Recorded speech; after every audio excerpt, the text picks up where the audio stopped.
How's it going, guys? It's David Fay, and we're back with a follow-up video for the Etsy Creative Standard updates. Now, there seems to still be some confusion and doubts in the community, despite the last video that I put out and Etsy's response. A lot of community members are getting different responses from Etsy support. So some think maybe I just got lucky with a support rep that thought one way when everyone else's sort of seems to have a different opinion on what we can sell and what we can't. So what I did was I reached back out to Etsy with the follow-up to get a little more specific with some of the questions. And this time I did get a response from a completely different support rep. So let's dive into this second email and see if this follow-up response and these more detailed insights into 3D printing on Etsy with a commercial license can finally put this to rest and relax some of the nerves of people that still have doubts within the community.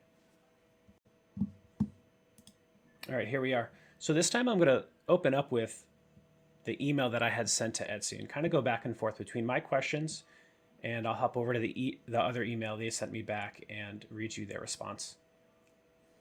If a seller purchases a commercial licensed digital design and prints it themselves using a Resin 3D printer, are they still considered the maker under Etsy's policy as long as they disclose their production methods, materials accurately in the listing? I thought this was important because there's a lot of questions in the community as, are we the makers? We're not the designers, we didn't design it. So let's see here. The Etsy supports rep, their name is Zorro, and they respond, yes, if you purchase a commercial license for a digital design and print the item yourself using a Resin 3D printer, you are considered the maker under Etsy's policy, provided that you accurately disclose your production methods, materials, and role in the listing. This falls under the made by seller category, as the item is physically produced by your own tools, including computerized equipment like 3D printers. So you don't have to do any witchcraft to your listings. You don't have to go through and start updating all of your listings. It's it's made by the seller. You're the seller. You make it with your own hands. And it's just like with, if you think about a print-on-demand t-shirt, you have to choose the production partner. It's made by the production partner. Your design would be printed on the t-shirt and they'd produce it. So if you are your own production partner, that would mean, the miniature is made by you. The print's made by you. Second question, is the use of Resin 3D printers, which fall under computerized tools or machines, fully supported for handmade listings, assuming the seller is involved in design or production? And if not, what listing type should it fall under to meet Etsy's guidelines? Etsy's response is yes. Resin 3D printers and other computerized tools are fully supported for handmade listings as long as the seller is directly involved in the production process. The key is that the item is produced in your own shop or home, and that you are transparent about your process in the listing details. It doesn't matter if you designed it or not, as long as you are part of the process. Question number 3. Is there any risk of listings being removed simply because the product is 3D printed by a seller who did not design it digitally themselves, even if it complies with the handmade and production disclosure rules? And Etsy's response is no. Listings are not removed simply because they are 3D printed by someone who did not create the digital design. As long as you have the proper commercial rights to the design, follow all disclosure requirements, and comply with Etsy's policies. Enforcement actions are based on policy violations, like lack of proper licensing or misrepresentation, not the use of the 3D printing itself. So I think that's pretty cut and dry. And this is from a separate support rep. We hand make these things, and we can keep our listings how they are. We don't have to do any updating to how our listings are. So if you're going crazy, pulling your hair out, trying to change your listings as a craft supply or some of the other things I've read, you don't really have to do that. And I wanted to dive into one more thing here. So some people are trying to figure out, why did Etsy make this update? I saw some people saying, this would combat IP infringement. Like Etsy was going to, start taking the extra steps to remove more listings off of its platform. And, I think in the first email that they sent me, they were pretty clear that this was mostly for the buyers. It's for clarity. I believe the quote was something like they updated their terms of service, their creative standards for clarity, and not for action taking or policing any of the listings.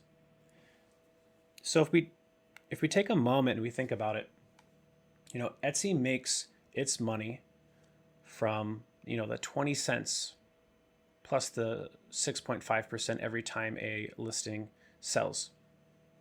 And every time a listing sells, you get an extra 20 cents. Even if it doesn't sell, every 6 months, every 4 months, they get another 20 cents from you. So I did a search for 3D printing with eRank. It's an Etsy, SEO tool. I pulled up the top 5 countries. And this third number here in red, that's the Etsy competition for the keyword 3D printing. So this is a rough estimate of how many listings there are that utilize the word 3D printing. Now, I think this is actually a very low estimate. I'd be surprised if there was only 754,000, 3D printing listings on Etsy. That would really surprise me, because I've seen some shops where, a single shop can have thousands and thousands of listings if they've been doing this for a decade. So 754,000 listings. Wow, that's a lot. And if not a single listing sold, every 4 months, they would still get 20 cents. But every time a listing sells, they get that 20 cents and then 6.5% of that listing. That's quite a bit of money. I've been on Etsy for a long time, and I've seen, bootleg and copywritten materials, things that people try to pass off or try to sell as fan art. And there's never really been a lot of enforcement, let's say, by Etsy themselves. And it's because Etsy is taking all the legal steps that they need to. They're protected by something called the DMCA safe harbor laws. So let's take a look here. This is on copyrightalliance.org. So what is safe harbor? This incentivizes the cooperation by service providers to participate in the DMCA notice and takedown process. Service providers that took certain steps to educate their users, cooperate with copyright owners, remove repeat infringers from their sites were granted an immunity from possible copyright infringement liability. This is referred to as the DMCA safe harbor. So this is what the law grants down here. Providing the network and infrastructure, caching of infringing activities, hosting and storage of infringing activities, linking directly and providing other tools that points users to infringing activities. In short, even if Etsy is sending Google traffic to Marvel, DC, or anime, Funimation, Nintendo sort of listings, even if they're sending a ton of traffic and making sales to these listings, as long as Etsy is facilitating the DMCA, which is just like a takedown notice, as long as they're letting a user report a shop for copyright infringement, they're essentially protected. This goes for eBay and Amazon and other things as well. It's this law that's allowed these platforms to thrive over the years without, having to spend just an obscene amount of money that would take to keep up by removing these listings. And just like in the last email Etsy sent, they were very clear that they only take down listings that have been reported for IP infringement. So let's take a look ourselves. We're we're on Etsy and we type in Marvel t-shirt. And this exercise isn't to put any store on blast. It's just sort of to prove a point here. Let's take a look at this Marvel shirt in this store. No, this seller doesn't have their about information, but we're approaching 11,000 sales on this shop. We have Star Wars and Disney. That's where this Marvel t-shirt came from.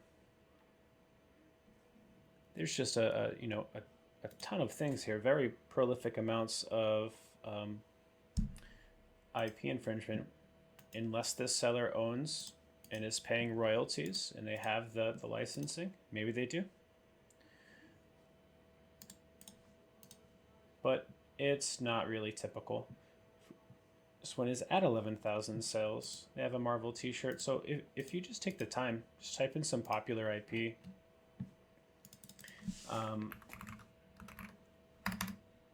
Click on a shop, and some of them will have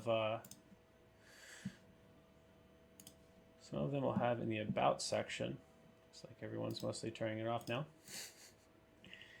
The about section, you can actually see the date the store was created. I'll try one more. I'm just curious.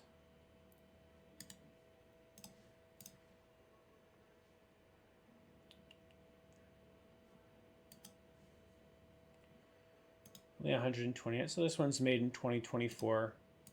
This could be a seller that has had, their previous store taken down. They just pop up a new one. But if you do this long enough, you will find stores that have 10, 20,000 in sales. And Etsy has not taken them down yet. So I don't know, do with that information as you'd wish. But this just goes to show, Etsy is in the business of getting listings put on their store, not having listings taken down. And I think that is just something you can see when you browse the platform. So with that in mind, and bringing back up the number of listings Etsy has, there's just so much money to be made from listings being on their platform. I don't see them going through wiping out a ton of listings for 3D printers just because they want you to make your own original design. So even if you don't trust the last two emails that we've covered in these videos, we just think for a second about Etsy as a business, their business model and how they make their money, and the laws that protect them from IP infringement themselves. It just doesn't make any sense. They're following the law. They're making a ton of money. And I want to bring up one more photo. I don't know if you follow the stock market or not, but Etsy's, this is their 5-year stock ticker. It's down 40%. Etsy's not really in a place to show up to, quarterly stockholder meetings and explain why, over 1 million listings on their platform that was making them millions of dollars potentially each quarter were taken down. I take confidence in that. If there's anything I take confidence in, it's that, a corporate American company is going to protect their shareholders' interests. Well, that's about it. I hope this email, this second follow-up, has shed a little bit more light on what we can sell, and, how we can structure our listings. You are the maker. It is handmade, and your listings shouldn't be taken down as long as they don't get reported for copyright infringement by a company that can take action on you. Well, thanks again for watching. We got like 200 subscribers from the last video, and that's phenomenal. I appreciate everyone who showed up to show their support and circulated this video in the community. Until the next video, not sure when it'll be. I'm not really a content creator, but maybe there are, maybe there's a place for David Fay from Secret Forge on YouTube. So until next time, thanks guys.